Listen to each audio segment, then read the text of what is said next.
समीन गम हुसैन में इस्लाम कबूल करने वाले अंग्रेज़ इंस्पेक्टर की कहानी है, जिनके नाम से आज भी हैदराबाद में मातमी जुलूस निकलता है। समीन सूबह सिंध के ज़िला हैदराबाद में गुज़िश्ता 52 साल से मुहर्रम की 8 तारीख को इली कार्ड के नाम से भी एक मातमी जुलूस निकाला जाता है। लेकिन बहुत कम लोग जानते हैं कि इली कार्ड कौन थे और उनकी कहानी क्या है।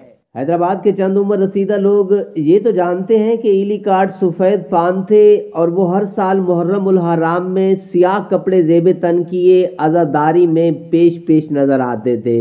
बेले डांस के दिलदादा इली कार्ड अपने ड्राइवर की ज़बानी वाक़या करबला सुनकर ऐसे मुसलमान हुए कि उन्होंने घर बार और बीवी बच्चे सब कुछ छोड़ दिया और मरते दम तक गम हुसैन को सीने से लगाए रखा। चार्ली इली कार्ड, जिन्होंने मुसलमान होने के बाद अपना नाम अली गौहर रखा, उनका जन्म कहाँ हुआ इसका कोई रिकॉर्ड मौजूद नहीं।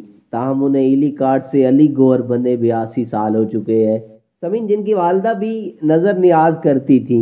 इली कार्ड उर्फ अली गौहर की वालदा लेडी डेफरेंट अस्पताल हैदराबाद में मेडिकल सुपरिटेंडेंट थी और उनके वालिद आर्थर सडनी कार्ड हैदराबाद और मीरपुर खास में कलेक्टर थे।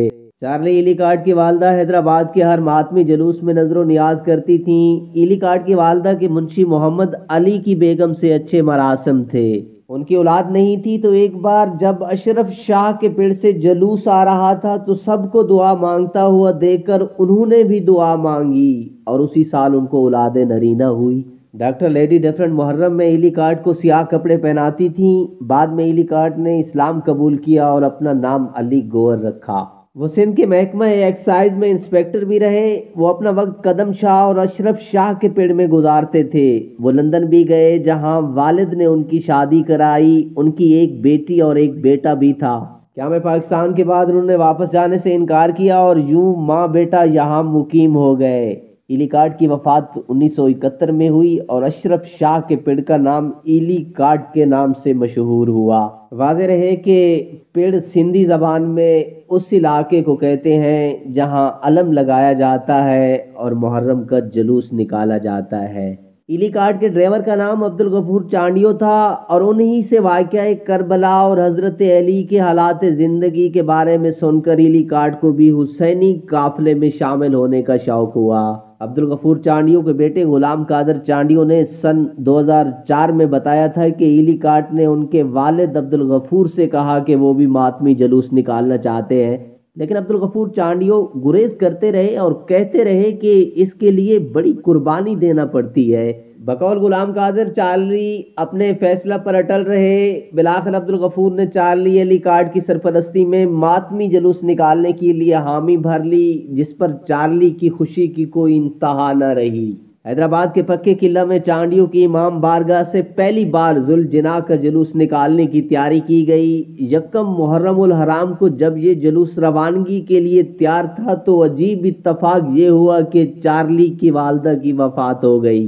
गुलाम कादर बताते हैं कि बाबा अब्दुल गफूर ने इली कार्ड को याद दिलाया कि उन्हें पहले ही बता दिया गया था कि इस काम में बड़ी कुर्बानी देना पड़ती है, जिससे इली कार्ड का ईमान और पुख्ता हो गया। इली कार्ड ने सुबह को वालदा की हैदराबाद के शुमाल में वाक़े गोरा कब्रिस्तान में तदफीन की और शाम को अपने गम को भूलकर और सियाह कपड़े पहनकर नंगे पांव मातम में शामिल हो गए। गुलाम कादर, जो इली कार्ड के साथ ही रहे हैं, बताते हैं कि इली कार्ड ने अपनी अंग्रेज बीवी को बताया था कि वो मोमिन होना चाहते हैं। उसके लिए उनके सामने दो रास्ते हैं। पहला ये कि वो भी मुसलमान हो जाएं और दूसरा ये कि वापस इंग्लैंड चली जाएं और अपनी ज़िंदगी गुजारें। उनकी बीवी ने दूसरा रास्ता इख्तियार किया और वो अपने बच्चों समेत इंग्लैंड चली गई, जहां से वो कभी भी चार्ली के लिए लौट कर नहीं आई। चार्ली अब अली गौहर बन चुके थे। क़याम पाकिस्तान से कुछ अर्सा कबल वो अजमेर शरीफ में ख्वाजा मोइनुद्दीन चिश्ती की दरगाह पर चले गए, जहां उन्होंने 6 माह तक मलंगों वाली ज़िंदगी गुजारी।